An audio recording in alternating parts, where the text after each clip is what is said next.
The greatest medicine of all is teaching people how not to need it. It's a powerful quote, isn't it? It really makes you think about the choices we make every day, especially when it comes to food. Absolutely. And for millions of people managing diabetes, those choices are even more critical. One breakfast staple that's often in the spotlight is porridge or oatmeal.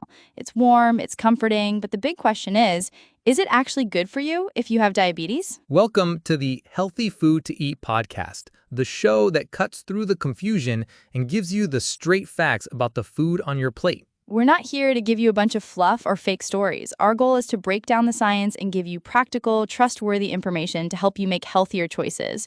Today, we're diving deep into the world of porridge and its relationship with diabetes. So let's start with the basics. What exactly is porridge? At its core, it's a dish made by boiling crushed or ground starchy plants in milk or water.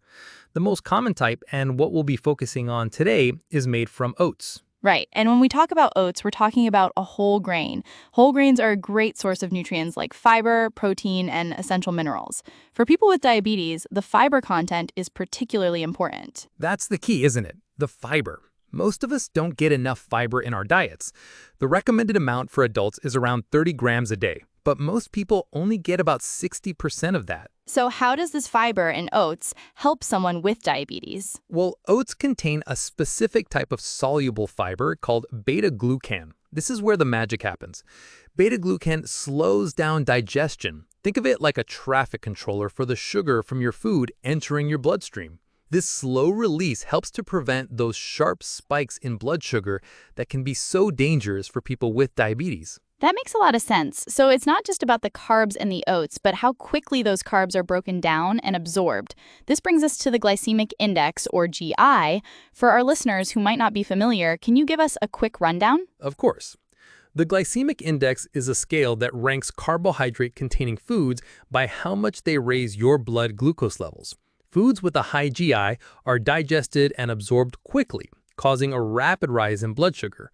Low GI foods, on the other hand, are digested more slowly, leading to a more gradual increase in blood sugar. So where do oats fall on this scale? This is where it gets interesting, because not all oats are created equal. The way oats are processed has a huge impact on their GI. Let's break that down for our listeners. What are the different types of oats they'll see on the grocery store shelves? You'll typically find three main types: steel-cut, rolled, and instant oats. Steel-cut oats, sometimes called Irish or pinhead oats, are the least processed. They are simply oat groats, the whole husked grain that have been chopped into a few pieces. Because they're less processed, they take longer to cook, right? Exactly, and they have the lowest glycemic index of the three, somewhere around 53. This makes them a great choice for people with diabetes because they lead to a slower, more sustained release of energy. Okay, so steel cut are the best option. What about rolled oats? These seem to be the most common. Rolled oats, or old-fashioned oats, have been steamed and then rolled flat. This pre-cooking process means they cook faster than steel-cut oats, usually in about 10 to 20 minutes.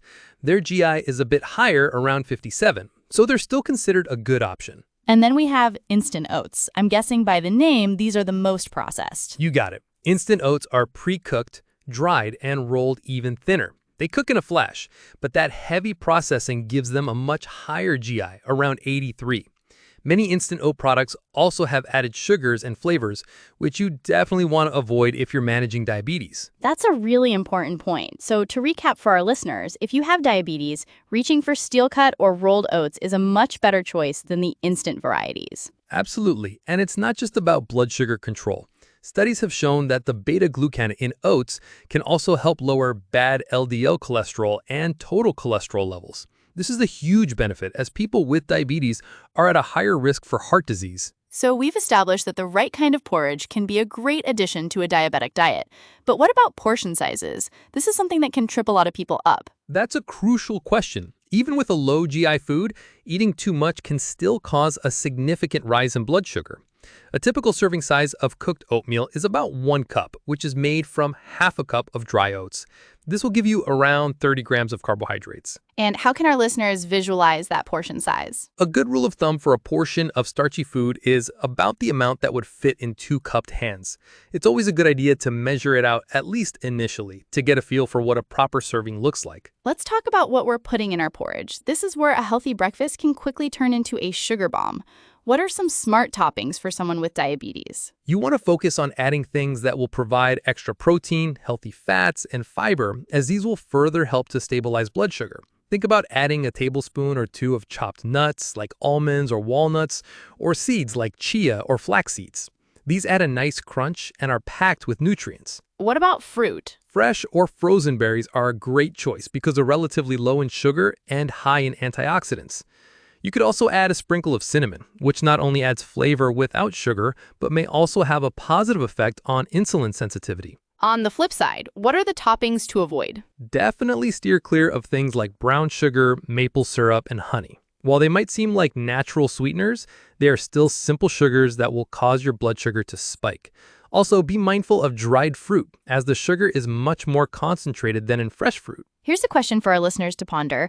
What's your go-to porridge topping? And after hearing this, will you be making any changes? That's a great question. It's all about making small, sustainable changes.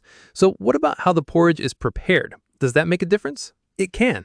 The general rule is that the longer it takes to cook, the better it is for you because it's less processed. Cooking porridge with milk instead of water can add some extra protein and calcium.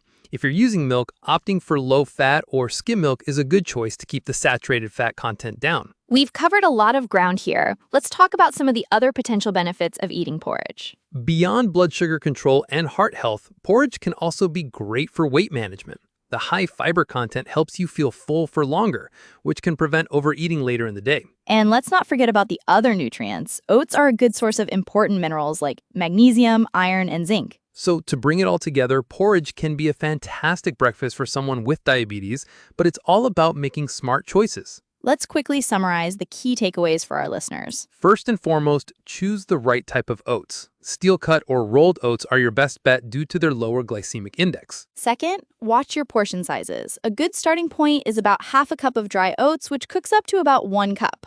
Third, be mindful of your toppings. Load up on healthy fats and protein from nuts and seeds, and use fresh fruit for sweetness. Avoid added sugars like syrup and honey. And finally, consider making your porridge with low-fat milk for an extra boost of protein and calcium. We hope this deep dive into the world of porridge has been helpful. Remember, knowledge is power, and making informed decisions about your diet is a huge step towards better health. If you have diabetes, it's always a good idea to talk to your doctor or a registered dietitian before making any significant changes to your diet.